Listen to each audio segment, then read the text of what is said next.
السلام علیکم ورحمۃ اللہ وبرکاتہ۔ ان الحمد للہ والصلاة والسلام علی من لا نبی بعد اما بعد، نبینا محمد صلی اللہ علیہ وسلم۔ اللہم صلی علی محمد وعلی آل محمد کما صلیت علی ابراہیم وعلی آل ابراہیم انک حمید مجید۔ اللہم بارک علی محمد وعلی آل محمد کما بارکت علی ابراہیم وعلى آل إبراهيم إنك حميد مجيد۔ أما بعد فإن خير الحديث كتاب الله، وخير الهدي هدي محمد صلى الله عليه وسلم، وشر الأمور محدثاتها، وكل محدثة بدعة، وكل بدعة ضلالة، وكل ضلالة في النار۔ أعوذ بالله السميع العليم من الشيطان الرجيم، بسم الله الرحمن الرحيم۔ یا ایہا الذین آمنوا اذکروا اللہ ذکرا کثیرا وسبحوہ بکرۃ وأصیلا۔ وقال النبی صلی اللہ علیہ وسلم من لا تفرح وعند ذکر اللہ تعالی او کما قال علیہ الصلاۃ والسلام۔ محترم عزت مآب احباب گرامی، آج کی کلاس کے اندر ہم ذکر کے حوالے سے کچھ گزارشات پیش کریں گے کہ ذکر مومن کا زیور ہے، اور اسی کے ساتھ ساتھ ذکر جو ہے وہ مومن کی جو روح ہوتی ہے اس کو تسکین پہنچانے کا ایک سبب ہے۔ دنیا کے اندر جتنے بھی لوگ ڈپریشن اور انزائٹی کا شکار ہیں، اگر وہ سکون حاصل کرنا چاہتے ہیں تو وہ اللہ نے ایک حل اپنے قرآن مجید میں بیان کیا ہے، الا بذکر اللہ تطمئن القلوب۔ اللہ فرماتے ہیں جو دل ہے نا، یہ جو لوتھرا ہے، اگر اس کو تسکین پہنچانا چاہتے ہو، اگر سکون پہنچانا چاہتے ہو، پھر ایک کام کر لو کہ میرے ذکر سے اپنی زبان کو تر رکھا کرو 24 گھنٹے۔ جب بھی ٹائم ملے تو اللہ کا ذکر اپنی زبان پر لے کر آیا کرے، وہ سبحان اللہ، الحمدللہ، ولا الہ الا اللہ، واللہ اکبر، لا حول ولا قوۃ الا باللہ۔ یعنی اتنے کو وظائف ہیں کہ جن کے بارے ہر وظیفے کی الگ الگ فضیلت قرآن و سنت میں بیان کی گئی ہے۔ تو آج ہم انشاءاللہ کچھ ایسے وظائف آپ کے سامنے رکھیں گے کہ وہ بہت ہی اہم ہیں، مگر ہم اس کو معمولی سے سمجھ کے، کہ بظاہر ہم معمولی سے الفاظ سمجھتے ہیں، مگر اس کی قدر و قیمت اور منزلت کا ہمیں معلوم نہیں ہوتا کہ یہ چھوٹے سے الفاظ کل قیامت کے دن احد کے پہاڑ بننے کا سبب بن جائیں گے۔ سب سے پہلا وظیفہ، رسول مکرم صلی اللہ علیہ وسلم فرماتے ہیں احب الذکر، کہ اللہ کو سب سے زیادہ محبوب جو ذکر ہے وہ کون سا ہے؟ 4 کلمے کہ جو بہت ہی ہلکے ہیں، سبحان اللہ والحمد للہ ولا الہ الا اللہ واللہ اکبر۔ یہ 4 کلمے، ایک تو ہے سبحان اللہ۔ سبحان اللہ کی الگ سے حدیث میں فضیلت ہے، وہ کون سی ہے؟ جناب محمد رسول اللہ صلی اللہ علیہ وسلم نے فرمایا من قال سبحان اللہ وبحمدہ 100 مرہ، کہ جو بندہ صبح کے ٹائم فجر کے بعد، نماز کے بعد 100 مرتبہ یہ تسبیح کر لیتا ہے سبحان اللہ وبحمدہ، اللہ کے رسول فرماتے ہیں سمندر کی جھاگ کے برابر بھی گناہ ہوں گے، اللہ معافیوں کے قلم پھیر دے گا، سمندر کی جھاگ کے برابر۔ اب سوال پیدا ہوتا ہے صغیرہ یا کبیرہ؟ او بھائیو، اللہ سے حسن ظن کی امید رکھنی چاہیے، امید یہ رکھنی چاہیے اللہ میرے سارے گناہوں پر معافیوں کے قلم پھیر دے گا، وہ چاہے صغیرہ کی صورت میں ہو یا کبیرہ کی صورت میں ہو۔ اور اسی کے ساتھ ساتھ یہ ایسا وظیفہ ہے کہ اللہ کے رسول صلی اللہ علیہ وسلم فرماتے ہیں اس روح زمین پر سب بندوں کو اور سب جانوروں کو اگر رزق دیا جاتا ہے تو اس وظیفے کے بل بوتے دیا جاتا ہے، سبحان اللہ وبحمدہ۔ اگر جو چڑیا ہے وہ صبح کو اپنے گھونسلے سے نکلتی ہے تو اس کی زبان پر بھی یہ ذکر ہوتا ہے سبحان اللہ وبحمدہ۔ جانور ہے صبح کو نکلتا ہے تو اس کی زبان پہ بھی یہ ذکر ہوتا ہے سبحان اللہ وبحمدہ۔ انسان اتنا کو بے حرص ہے کہ وہ نکلتا ہے تو اس کی زبان پہ یہ ذکر نہیں ہوتا۔ ذکر کیا، وہ تو نماز کا غافل ہے، نماز میں غفلت کرنے والا، سستی کا شکار ہے اس کے اندر۔ جناب محمد رسول اللہ صلی اللہ علیہ وسلم نے فرمایا 4 کلمے، سبحان اللہ والحمد للہ ولا الہ الا اللہ واللہ اکبر۔ اتنے کو الفاظ یہ اللہ کو پیارے ہیں کہ آسمان اور زمین کا خلا کوئی کلمے نیکیوں سے نہیں بڑھ سکتے سوائے ان 4 کلموں کے۔ تو آج سے میں اور معمول بنائیں کہ چلتے پھرتے یہ زبان پر ہم ذکر لے کے آئیں، سبحان اللہ والحمد للہ ولا الہ الا اللہ واللہ اکبر، اور اس کے آگے جو الفاظ ہیں اس کی الگ سے فضیلت بیان ہوئی ہے، لا حول ولا قوت الا باللہ۔ اگر میں اور آپ اس کے ترجمے پہ غور کر لیں تو ہم اللہ کی وحدانیت کو سمجھ سکتے ہیں، اللہ کی الوہیت کو، اللہ کی ربوبیت کو، اللہ کے اسماء و صفات سارے کے سارے اس الفاظ میں جمع ہیں، لا حول ولا قوت الا باللہ۔ اللہ گناہ سے بچنے کی طاقت اور نیکی کرنے کی توفیق میرے پاس نہیں ہے الا باللہ، سوائے تیرے، تو ہی مجھے توفیق دے گا کہ میں گناہ سے بچوں، اور تو ہی مجھے توفیق دے گا کہ میں نیکی کا کام کروں۔ اور جناب محمد رسول اللہ نے فرمایا من کنز الکنوز الجنہ، یہ تو جنت کے خزانوں میں سے ایک خزانہ ہے، سبحان اللہ، لا حول ولا قوت الا باللہ۔ اور اللہ کے رسول فرماتے ہیں 99 بیماریوں کا یہ علاج ہے، لا حول ولا قوت الا باللہ۔ اور اگر ہم محدثین کی زندگیوں کو پڑھ کے دیکھیں تو ابن القیم رحمہ اللہ تعالیٰ جو بہت بڑے محدث ہیں، ابن القیم رحمہ اللہ تعالیٰ اپنے استاد جی سے ایک مرتبہ پوچھا، ان کے استاد کون تھے؟ شیخ الاسلام امام ابن تیمیہ رحمہ اللہ تعالیٰ۔ ان سے پوچھتے ہیں استاد جی 2 وظیفے ہیں، آپ بتائیں میں کون سا کروں؟ ظاہر بات ہے لوگ سوال کر لیتے ہیں نا کہ یار یہ 2 وظیفے ہیں، بتاؤ سب سے زیادہ اعلیٰ کون سا ہے، سب سے زیادہ کس کے بینیفٹس ہیں جو مجھے دیکھنے کو زندگی میں ملے؟ تو ابن القیم اپنے استاد کے پاس جا کر کہتے ہیں پہلا وظیفہ تو یہ ہے سبحان اللہ والحمد للہ ولا الہ الا اللہ واللہ اکبر۔ دوسرا وظیفہ ہے استغفار کا، استغفر اللہ ربی من کل ذنب واتوب الیہ۔ استاد جی میں استغفر اللہ کا وظیفہ کروں یا پھر سبحان اللہ والحمد للہ ولا الہ الا اللہ واللہ اکبر کا وظیفہ کروں؟ استاد بھی کیا کمال کی شخصیت تھے، استاد نے بھی کیا شاگرد کو جواب دیا، انہوں نے کہا جب کپڑے کے اوپر میل ہو، میل کچیل والے کپڑے ہوں تو آپ اس کو صابن کے ساتھ دھوئیں گے یا پھر خوشبو لگائیں گے؟ پہلا کام کیا ہوگا؟ پہلے ہم اس کو صابن کے ساتھ دھوئیں گے، صاف کریں گے، پھر اس کے اوپر خوشبو چھڑکیں گے تاکہ کپڑا پاک ہو کر معطر ہو جائے خوشبو کے ساتھ۔ تو استاد جی نے کہا آپ کے دل اور آپ کا جسم جب گناہوں سے آلودہ ہو جائے تو استغفار کے صابن سے اپنے جسم کو دھویا کرو، اور جب جسم پاک ہو جائے تو سبحان اللہ کی خوشبو اوپر چھڑک لیا کرو۔ اللہ، کتنا پیارا انہوں نے جواب دیا۔ تو سب سے پہلا وظیفہ کیا؟ استغفار کا۔ پہلے ہم اپنے گناہوں کو معاف کروائیں، صاف کروائیں، اپنے آپ کو گناہوں سے پاک کر کے استغفار کریں۔ ہم وظیفہ کریں گے تو ہمارے گناہ معاف ہو جائیں گے، تو جب ہم پھر گناہ معاف کروا کے پھر سبحان اللہ کا وظیفہ پڑھیں گے تو پھر تو سونے پر سہاگا ہے۔ اور اللہ کے رسول صلی اللہ علیہ وسلم فرماتے ہیں کہ جو انسان یہ سبحان اللہ 100 مرتبہ کہہ دیتا ہے اور الحمدللہ 100 مرتبہ کہہ دے اور لا الہ الا اللہ 100 مرتبہ کہہ دے، اللہ اکبر 100 مرتبہ کہہ دے، اللہ تعالیٰ جو زمین اور آسمان کا خلا سارے کا سارا اس کی نیکیوں سے بھر جاتا ہے، اس کا نام مال سارا کا سارا اللہ نیکیوں سے بھر جاتا ہے۔ اور کیا آپ کو پتہ ہے کہ جناب محمد رسول اللہ نے کیا فرمایا کہ کل قیامت کے دن جب وَنَضَعُ الْمَوَازِينَ الْقِسْطَ لِيَوْمِ الْقِيَامَةِ، کہ جو میزان ہے، وہ جو ترازو ہے، وہ جب قائم کیا جائے گا تو کوئی چیز بھاری نہیں ہوگی سوائے کس کے؟ لا الہ الا اللہ۔ ایک چٹھی پر لکھا ہوگا وہ کلمہ، جب وہ ڈالا جائے گا تو وہ بھاری ہو جائے گا، اس کا وزن زیادہ ہو جائے گا۔ وجہ کیا ہے؟ اس کلمے کے اندر پوری کی پوری اللہ کی توحید بیان کی گئی ہے۔ لا الہ الا اللہ کو آپ سمجھیں، ایک تو ہوتا ہے کہ انسان یہ کہے کہ میں یار اس کی عبادت کرتا ہوں، میں اس کو مانتا ہوں، میں اس سے محبت کرتا ہوں، یہ محبت نہیں ہے۔ محبت یہ ہے کہ دنیا دار سب سے نفی کر کے اس بندے سے محبت کرنا۔ میں آپ کو چھوٹی سی مثال سے سمجھاتا ہوں۔ میں آپ سے محبت کرتا ہوں اور میں یہ جو شخص بیٹھے ہوئے ہیں، میں کہتا ہوں کہ یار مجھے سب سے زیادہ آپ سے محبت ہے، اس کو بھی کہتا ہوں مجھے سب سے زیادہ آپ سے محبت ہے، تو یہ محبت میں نہ میں آپ کے ساتھ خالص ہوں نہ میں اس کے ساتھ خالص ہوں۔ خالص میں آپ کے ساتھ تب ہوں گا جب میں کہوں گا یار میں ساری محبتوں کو چھڑا کر اور ساری محبتوں کو ٹھوکر مار کے صرف آپ سے میں بل جوڑ ہو کر محبت کرتا ہوں، یہ محبت مانی جائے گی۔ تو اللہ تعالیٰ کی توحید کو صرف میں یہ کہہ دوں کہ اللہ میں تجھے مانتا ہوں مگر دوسروں کو بھی مانتا ہوں، تو پھر توحید کامل نہیں ہے۔ اللہ نے اس کلمے کے اندر سب سے پہلے کیا بات کہی؟ لا الہ، سارے معبودوں کو پہلے نفی کر کے پھر میرے اوپر ایمان لانا ہے۔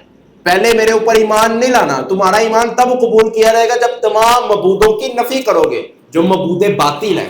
حجر کی شکل میں ہو، شجر کی شکل میں ہو، مزار کی شکل میں ہو، قبر کی شکل میں ہو، مردے کی شکل میں ہو، جب تمام ان معبود باطلوں کی نفی نہیں کرو گے تب تک تمہاری توحید کامل ہو ہی نہیں سکتی۔ اس لیے اللہ نے کہا لا الہ، نہیں ہے کوئی الہ، سب کی نفی کر دی، پھر آگے کہا الا اللہ، سوائے میرے، سوائے اللہ۔ اور اللہ کے رسول صلی اللہ علیہ وسلم فرماتے ہیں لا الہ الا اللہ، افضل ذکر لا الہ الا اللہ، سب سے افضل ذکر کون سا ہے؟ لا الہ الا اللہ۔ اب ایک تو انسان، بعض اوقات انسان کے دل میں یہ ہوتا ہے کہ یار میں ایسا ذکر کروں کہ لوگوں کو معلوم ہی نہ ہو، ریاکاری میں نہ آ رہا ہوں، تو واحد ذکر لا الہ الا اللہ ہے کہ جو آپ ہونٹ بند کر کے بھی کر سکتے ہیں۔ ہونٹ بند کر کے سے بھی یہ ذکر ہو رہتا ہے، انسان کے ہونٹ بند ہے، وہ لا الہ الا اللہ پڑھ رہا ہے، تو ایسا یہ ذکر ہے کہ آپ ہونٹ بند بھی کریں تو یہ چلتا رہے گا ذکر۔ باقی جو ذکر ہے ان کے لیے ہونٹ ہلانا پڑے گا، سبحان اللہ۔ اب آپ ہونٹ بند کر کے تو نہیں سبحان اللہ کہہ سکتے، مگر یہ ایسا وظیفہ لا الہ الا اللہ ہونٹ بند کر کے بھی آپ کہہ سکتے ہیں، اور برا بہت ہی مجرب وظیفہ ہے۔ اور اگر کوئی پریشانی کے اندر پھنسا ہو تو پھر حضرت یونس علیہ السلام کی دعا کا جو پہلا حصہ تھا اس کو یاد کر لیں، وہ بھی لا الہ الا اللہ میں مشتمل ہے۔ پہلے انہوں نے کیا کہا؟ لا الہ الا اللہ، توحید کو ثابت کیا، اللہ کی توحید کا واسطہ دیا، پھر کہا اے اللہ میں ظالم، تو پاک ہے۔ انسان کو جب انسان کہتا ہے نا کہ کسی کے پاس جاتا ہے یار مجھے کوئی وظیفہ دے دو، میرا کاروبار نہیں چل رہا، تو بھائی وظیفہ تب اثر کرتا ہے کہ جب آپ وظیفے کو کامل اعتماد اور کامل بھروسے اور یقین کے ساتھ پڑھتے ہیں۔ میں کسی قاری صاحب کے پاس جاؤں کہ مجھے وظیفہ دے دے، وہ مجھے وظیفہ دے دیتا ہے یہ پڑھو، کتنے دن پڑھنا ہے؟ 7 دن میں کام ہو جائے گا۔ میں 7 دن پڑھتا ہوں، لگاتار پڑھتا ہوں، 7 دن کے بعد کہتا ہوں یار کام نہیں ہوا، چلے ٹھیک ہے یہ وظیفہ اچھا نہیں ہے، کسی اور قاری صاحب کے پاس جاتے ہیں۔ نہیں، غلط بات ہے۔ اس نے آپ کو ایک تعداد بتا دی ہے، اس کے پاس حتمی فیصلہ نہیں ہے کہ 7 دن میں یہ کام ہو جائے گا، اس نے بس تعداد بتا دی۔ آپ کا کام ہے کہ جب تک کام نہیں ہو رہا کہ وظیفہ کرتے جاؤ، اور جب کام ہو گیا تب زیادہ کرو وظیفہ۔ اصل مومن یہ ہوتا ہے کہ کام نہیں ہو رہا تو میں وظیفہ کروں، کہ استغفار کا کروں، سبحان اللہ کا کروں، لا الہ الا اللہ کا کروں، اور جب میرا کام ہو جائے تو مومن بندے کی نشانی یہ ہے کہ پھر زیادہ وظیفہ کرتا ہے۔ خرن ساجدہ للہ، اللہ کے رسول کو جب کوئی پریشانی آتی ہے سجدے میں گر پڑتے، اور جب پریشانی دور ہوتی تو دوہرا سجدہ کرتے۔ یہ رسول اللہ کا عمل تھا، اور اللہ کے رسول صلی اللہ علیہ وسلم نے اس سے زیادہ جو ہمیں پیارا وظیفہ بتایا ہے وہ کون سا ہے؟ جو صبح فجر کی نماز کے بعد ہم 3 مرتبہ کہتے ہیں، اور شام کو 3 مرتبہ کہتے ہیں، بسم اللہ الذی لا یضر مع اسمہ شیء فی الارض ولا فی السماء وہو السمیع العلیم۔ اللہ زمین و آسمان کی کوئی چیز مجھے نقصان نہیں پہنچا سکتی۔ یہ ایمان ہے۔ ایک صحابی رسول نے، یہ روزانہ ان کا معمول تھا کہ یہ کلمے پڑھتے تھے۔ ایک دن کیا ہوا، ایک دن ان کو بچھو نے ڈس لیا۔ جب بچھو نے ان کو ڈسا تو دوسرے صحابی کو، وہ صحابی کیا تلقین کر رہے ہیں جس کو بچھو نے ڈسا، کہ یار صبح بسم اللہ الذی لا یضر مع اسمہ شیء فی الارض ولا فی السماء وہو السمیع العلیم، یہ ورد کیا کرو 3 مرتبہ، اس کو کوئی چیز نقصان نہیں پہنچا سکتی۔ صحابی رسول نے کہا کہ تمہیں تو نقصان پہنچا دیا بچھو نے، تمہیں تو نقصان پہنچا دیا ہے۔ ان کا آگے ایمان چیک کریں، انہوں نے کہا والذی نفسی بیدہ، اس ذات کی قسم جس کے ہاتھ میں میری جان ہے، جس دن مجھے بچھو نے ڈسا تھا اس دن یہ میں نے 3 مرتبہ یہ کلمے اپنی زبان سے ادا نہیں کیے تھے۔ اگر میں ادا کرتا تو مجھے بچھو نہ ڈستا، کیوں؟ کیونکہ پوری کائنات کے امام کی نکلی ہوئی زبان سے سچے سچے موتی جھوٹے نہیں ہو سکتے۔ اتنا ایمان صحابہ کا۔ مگر میرا ایمان کیا ہے کہ میں بسم اللہ الذی لا یضر مع اسمہ شیء فی الارض ولا فی السماء وہو السمیع العلیم ایک تسبیح بھی کر لوں مگر مجھے ڈر رہتا ہے کہ یار کچھ مجھے یہ نقصان نہ پہنچا دے۔ نہیں، رسول اللہ نے اپنے صحابہ کو کہا لو اجتمعت علی ان ينفعوک بشیء، پوری کی پوری دنیا مل جائے تجھے نقصان پہنچانے میں، اگر اللہ نے تقدیر میں نہیں لکھا تو نہیں نقصان پہنچا سکتا، بال بھی نہیں اخیر سکتا بندہ کسی کا۔ یہ ایمان انسان کے دل میں ہونا چاہیے، اور یہ سب سے بڑا وظیفہ اگر آپ اس کو پڑھتے ہیں صبح کے ٹائم اور شام کو ٹائم، تو آپ ہر موذی چیز سے اور جانور سے، اور یہ جو نقصان پہنچانے والی چیز ہے انسان کی شکل میں ہو، جانور کی شکل میں ہو، پرندے کی شکل میں ہو، اللہ اس کو آپ کو اس سے بچا لے گا۔ اور اسی کے ساتھ ساتھ اگر ہم پڑھ لیں اعوذ بکلمات اللہ التامات من شر ما خلق، اے اللہ میں پناہ مانگتا ہوں ان چیزوں سے کہ جو تو نے پیدا کی ہیں۔ کون سی چیزیں؟ جو نقصان پہنچانے والی ہیں۔ 3 مرتبہ یہ کہہ دیتے ہیں جناب محمد رسول اللہ صلی اللہ علیہ وسلم نے فرمایا کوئی جانور نقصان پہنچانے والا اس کو نقصان پہنچا ہی نہیں سکتا۔ صحابہ یہ بھی پڑھا کرتے تھے۔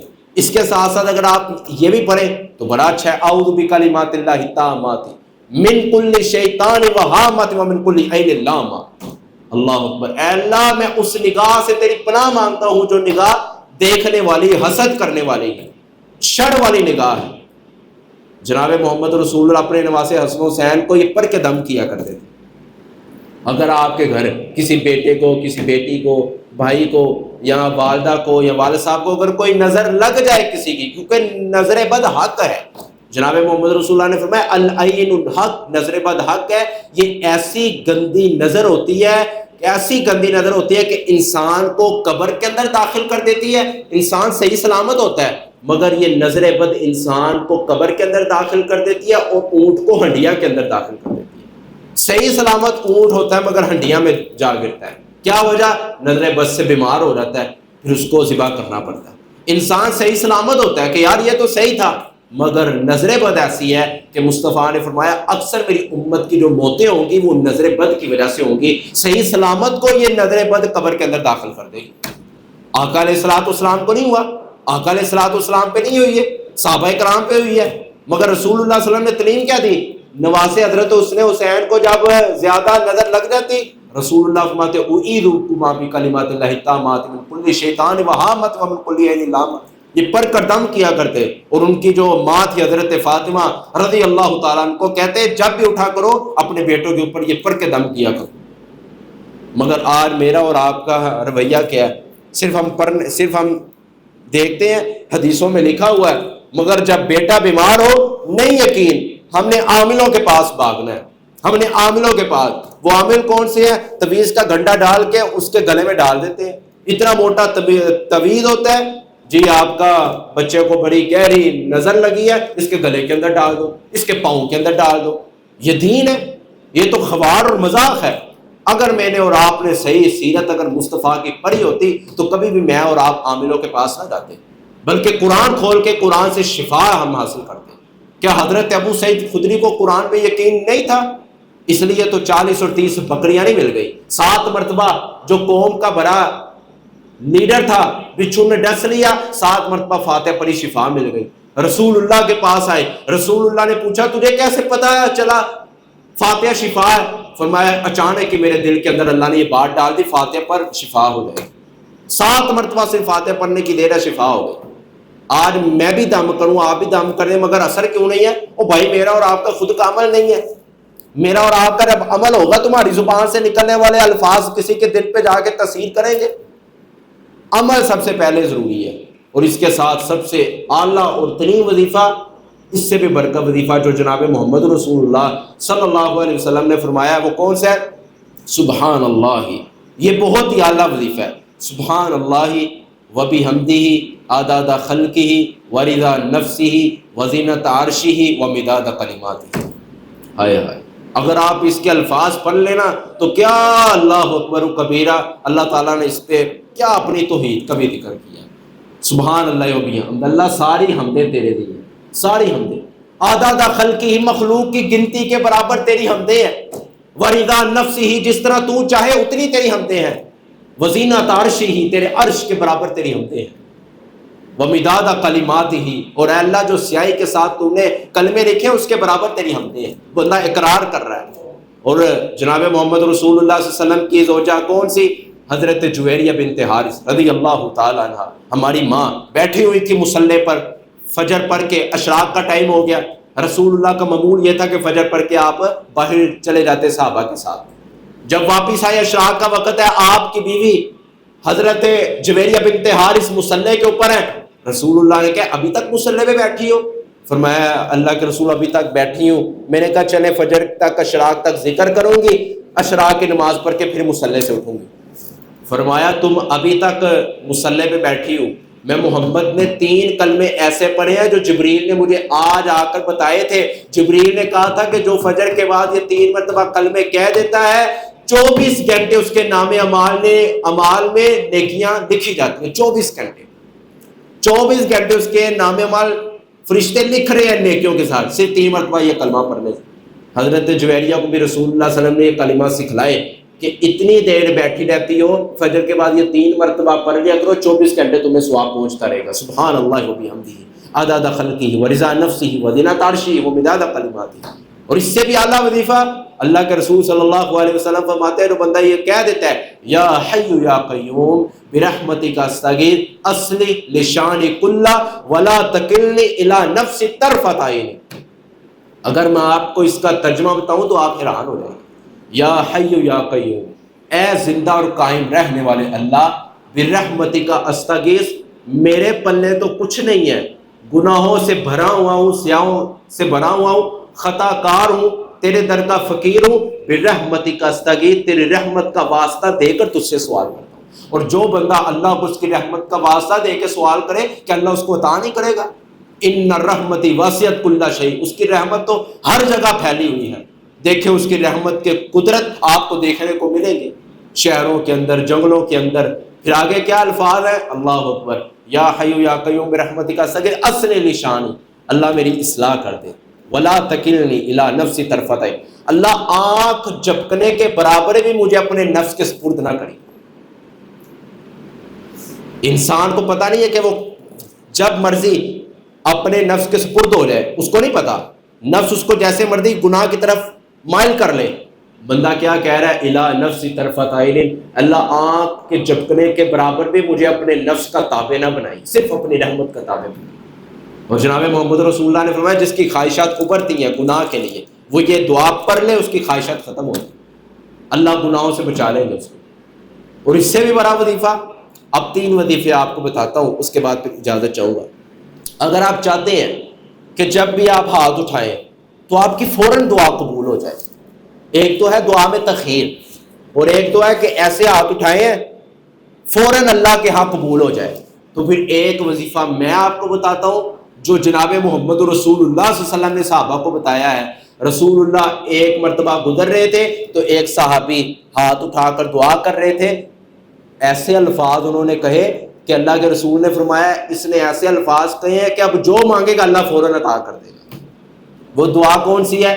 اللہم انی اسألک بانی اشہد انک انت اللہ لا الہ الا انت الاحد الصمد الذی لم یلد ولم یولد ولم یکن لہ کفوا احد۔ یہ چھوٹا سا فض دعا ہے۔ رسول اللہ نے فرمایا میں اللہ کی قسم اٹھا کہتا ہوں کہ جو بندہ یہ دعا کے اندر یہ کلمے پڑھ کر دعا کرتا ہے اللہ فوراً دعا کو قبول کرتا ہے، رد نہیں کرتا۔